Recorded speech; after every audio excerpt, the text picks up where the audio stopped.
Dari Bumi Karang Putih Darung Padang, 103.4 Kelas FM, this is the actual radio. Assalamualaikum, apa kabar Classy People? Semoga selalu dalam keadaan yang terbaik, selalu sehat ya, karena kesehatan itu sangat penting.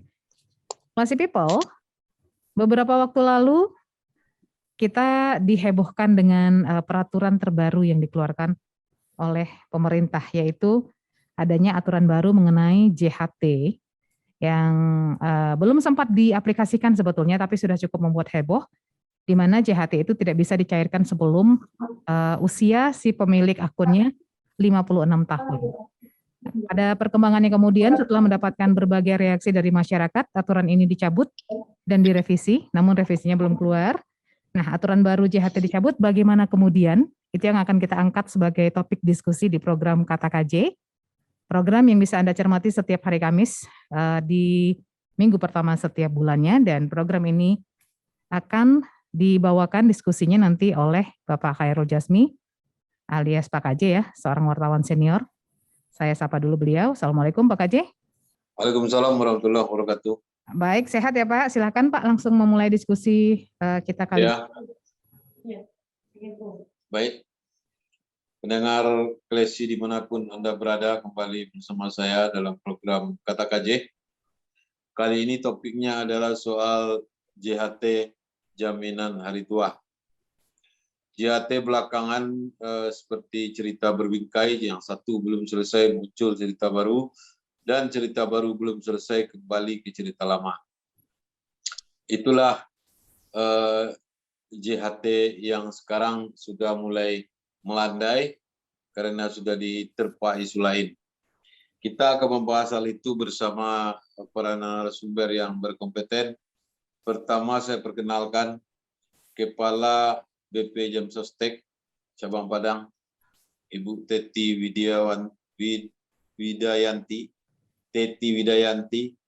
Kemudian yang mewakili Kepala Dinas Ketenagakerjaan dan Transmigrasi Sumatera Barat, Bapak Edwin. Dan berikutnya pengamat kebijakan publik Universitas Andalas, Bapak Asri Naldi. Nah, kita akan memulai dialog diskusi kita ini selama 1 jam ke depan. Pertama saya minta dulu Ibu Teti untuk menjelaskan dulu masalahnya. Silakan Bu. Ya, terima kasih Pak KJ ya, saya panggil, izin Pak manggil Pak KJ mengikuti yang lainnya.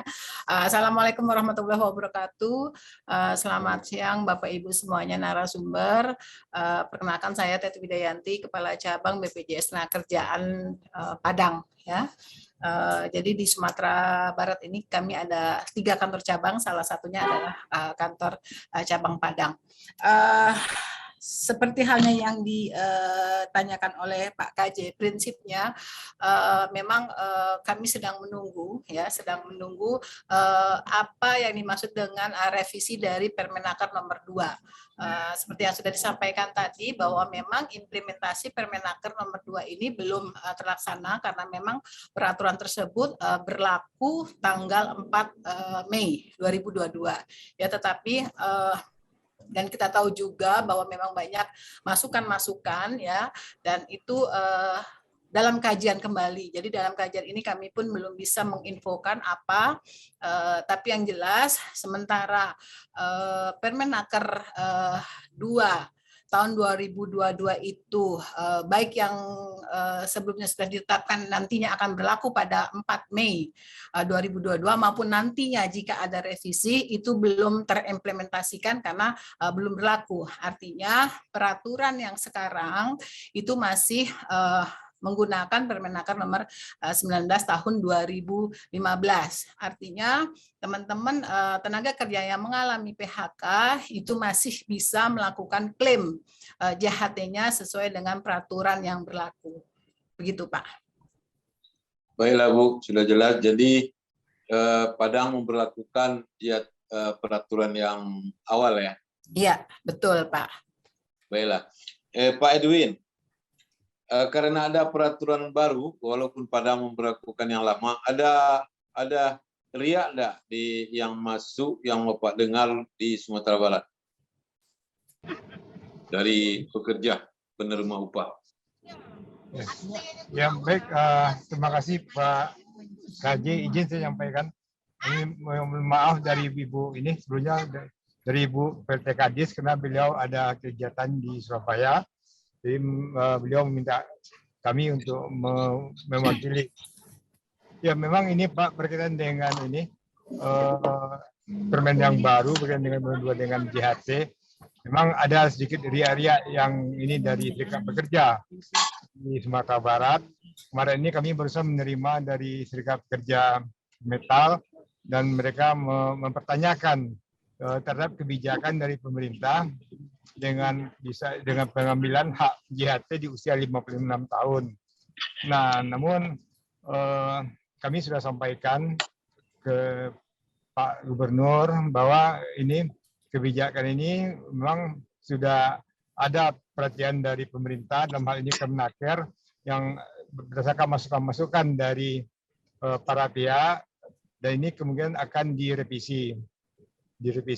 Namun kami dari pemerintah Sumatera Barat, dalam hal ini dari Disnaker, belum menerima bentuk kebijakan atau revisi yang dilakukan oleh Kemenaker terhadap Permenaker nomor 2 tahun 2023 ini, Pak. Begitu, Pak. Jadi memang ada keluhan ya atau protes, tapi sebenarnya pihak Bapak belum menerima aturan yang baru. Belum lagi Pak. Belum terima. Iya. Pak Srinaldi. Ya, Pres.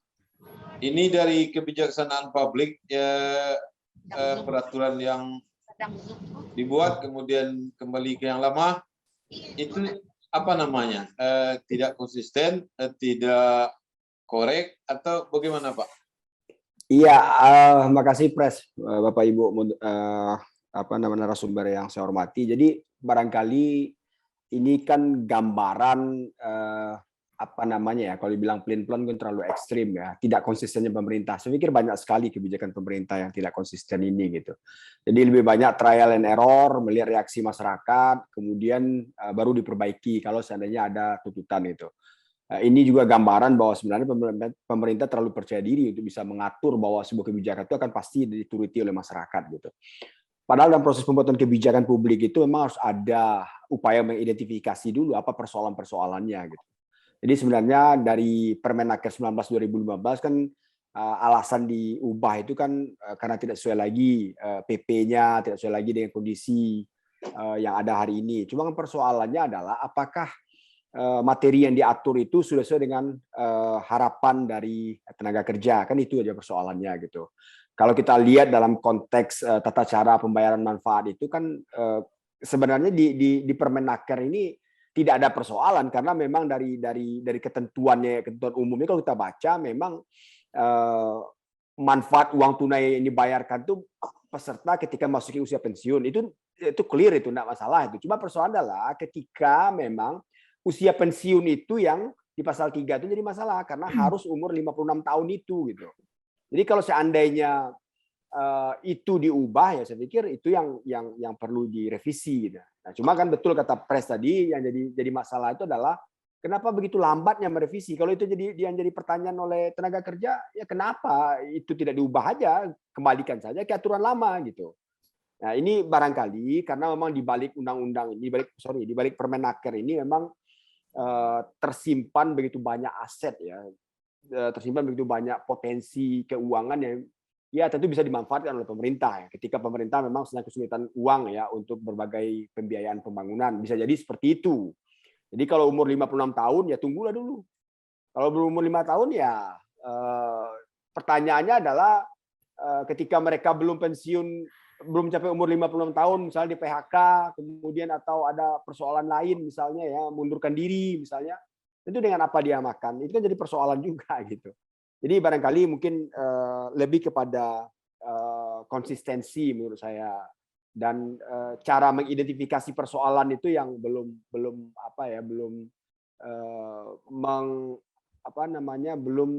sesuai dengan aspirasi masyarakat atau terkhusus tenaga kerja. Mungkin itu Pak KJ gambarannya. Baik, Ibu, saya kembali ke Ibu lagi, Bu Teti ya, tentang ini Bu.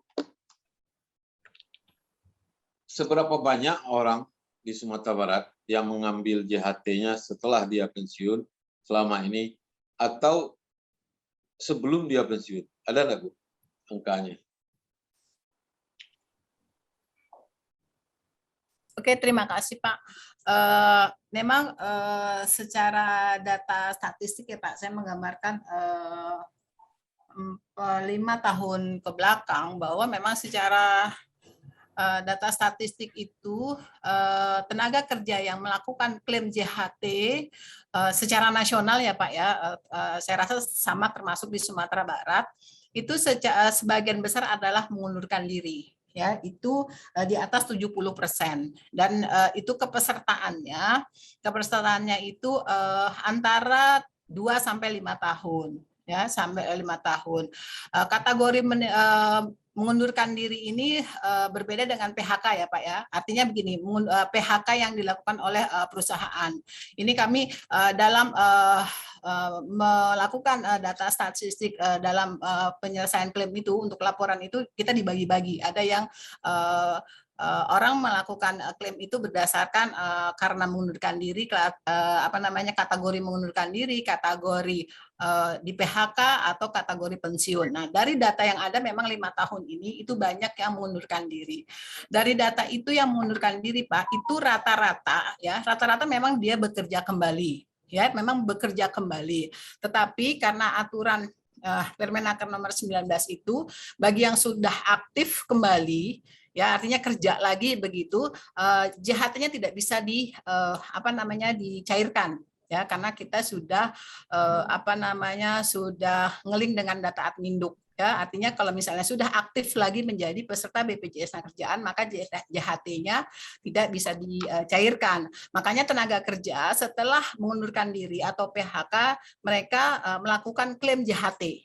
Ya, melakukan klaim JHT-nya, setelah itu baru kerja kembali dan menjadi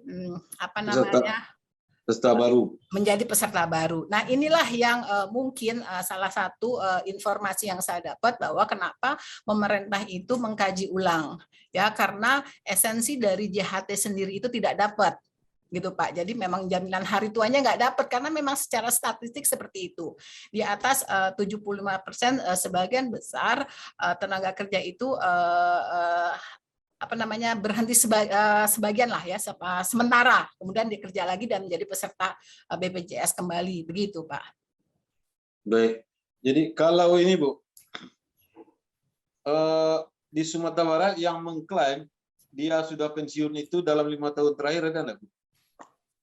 Datanya saya nggak megang ya Pak ya, saya nggak megang, terus terang saya juga baru 8 bulan di Padang ini, jadi saya memegangnya memang secara nasional, karena memang kemarin kita pada saat mau launching Permenaker 2022 ini, kami memang diberi masukan-masukan dari pihak Depnaker sendiri tentang apa alasannya muncullah Permenaker ini, karena kami sebagai badan penyelenggara yang ditunjuk negara itu ya harus mengetahui alasannya, karena memang pastinya hal ini dipertanyakan oleh tenaga kerja. Ya, walaupun sebenarnya tidak tepat juga ditanyakan kepada kami, karena BPJS Ketenagakerjaan itu hanya sebagai kasarnya operator ya Pak ya, hanya mengikuti apa yang menjadi kebijakan pemerintah, dan itu pastinya kami harus patuh dalam hal itu. Tugas kami hanya melaksanakan regulasi yang sudah dikeluarkan oleh pemerintah dan meningkatkan pelayanan. Artinya tenaga kerja yang mau melakukan klaim, baik klaim maupun mau memanfaatkan program-program BPJS Ketenagakerjaan yang sudah diatur itu bisa terselenggara dengan baik. Mungkin itu aja, tetapi memang kami pun harus tahu ya, karena tenaga kerja kan kadang-kadang salah alamat, bahkan menanyakannya kepada kami gitu, seolah-olah ini maunya BPJS Ketenagakerjaan bahwa itu bisa-bisanya BPJS aja biar uangnya nggak kemana-mana. Itulah namanya juga masyarakat ya. Tapi dan itulah salah satu pertimbangan pemerintah kenapa diberlakukannya kembali ke ranahnya, bahwa JHT itu memang diperuntukkan untuk usia pensiun, begitu Pak. Baik, Pak Edwin. Pak Edwin. Iya Pak. Nah, ada enggak data Pak tentang tenaga kerja Sumatera Barat hari ini yang punya JHT dan yang tidak? Atau jumlah tenaga kerja? Oh, Kalau bisa yang pengangguran juga, kalau ada. kalau untuk jumlah tenaga kerja yang dilindungi di program JHT itu datanya ada di BPJS, Pak. Oke. BPJS kerja. Nah, jadi itu yang ini. Kalau kami di Dinas Kerja, memang kami tidak mempunyai data itu, Pak. Data berkaitan dengan pekerja yang terlindungi di jaminan hari tua. Kalau ada perusahaan yang tidak memasukkan karyawannya ke jam sostek ini gimana Pak? Apa sanksinya Pak? Bapak yang beri sanksi itu jam sostek? Nanti ada nih Pak yang kami dari Pusat Pengawas yang akan melakukan penindakan kepada pengusaha yang tidak melindungi pekerjanya di dalam program BPJS Kerja. Nah, di sini kan untuk program ini kan program JHT juga nanti ada imbasnya bagi pengusaha yang tidak melindungi pekerjanya di program JHT. Ini nanti imbasnya dengan ada kaitannya dengan JKP nantinya Pak, dengan jaminan kehilangan pekerjaan. Nah, pekerja yang di PHK tidak akan dapat manfaat jaminan kehilangan pekerjaan kalau dia tidak dilindungi di program jaminan hari tua untuk yang perusahaan skala menengah ini, skala kecil menengah. Berarti untuk sektor usaha kecil menengah, mikro kecil itu wajib melindungi di 3 program.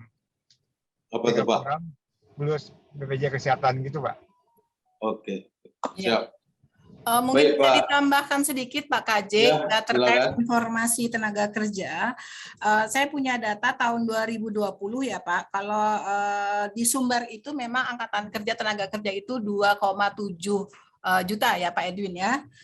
Sementara yang menjadi peserta BPJS Kerjaan itu coverage-nya hanya sekitar 20%. Artinya hanya segitu yang menjadi pekerja aktif ya Pak ya. Artinya memang di Sumber sendiri untuk coverage untuk kepesertaan coverage share-nya sendiri itu kurang lebih sekitar 20%. Sementara untuk Padangnya sendiri itu pun hanya sekitar Padang dan Mentawai ya area kerja saya ya Pak, itu hanya sekitar 27%. Untuk yang pekerja aktifnya itu PU-nya itu hanya sekitar dari pekerja 461.000 itu baru sekitar 300 ribuan. Jadi hanya sekitar dan yang lainnya ada juga yang BPU-nya itu hanya sekitar 163 ribuan gitu loh. Coverage-nya tidak lebih dari 30% sebenarnya. Jadi 30% itu yang bekerja dengan gaji bulanan, yang bekerja dengan itu orang lain. Seluruhnya Pak, ya seluruhnya ya. Kalau untuk yang bekerja dengan orang lain ya sekitar 27%, antara 20 sampai 30%. Sementara yang sifatnya mandiri itu sekitar 15%. Oh, 15%. Iya. Jadi yang berhubungan dengan BPJS Tenaga Kerja ini dengan JHT hanyalah 27% dan itu mereka yang bekerja dengan orang lain. Betul. Sementara mereka yang bekerja sendiri-sendiri dia tidak peduli dengan JHT kecuali 15% yang mandiri. Iya. Oke. Jadi kerja Ibu adalah meningkatkan yang 15% ini nampaknya. Ya. Benar ya? Begitu Pak. Memang sebenarnya yang informal ini atau BPU ini kami sarankan juga untuk mengikuti program JHT-nya. Ya, JHT-nya karena memang kita sedang memasyarakatkan jiwa menabungnya lah ya. Tetapi walaupun memang segmentasi BPU ini bukan penerima upah ini memang tidak ada usia pensiun sih, kategori tidak ada usia pensiunnya sih sebenarnya nggak ada ya. Jadi kita juga agak bingung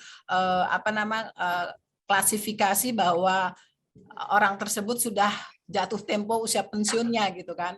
Sementara kalau yang Permenaker nomor 2 itu juga secara eksplisit tidak dijelaskan apakah ini untuk segmentasi PU atau BPU gitu loh. Kalau memang diberlakukan Permen nomor 2 tahun 2022. Oke Bu. Terima kasih.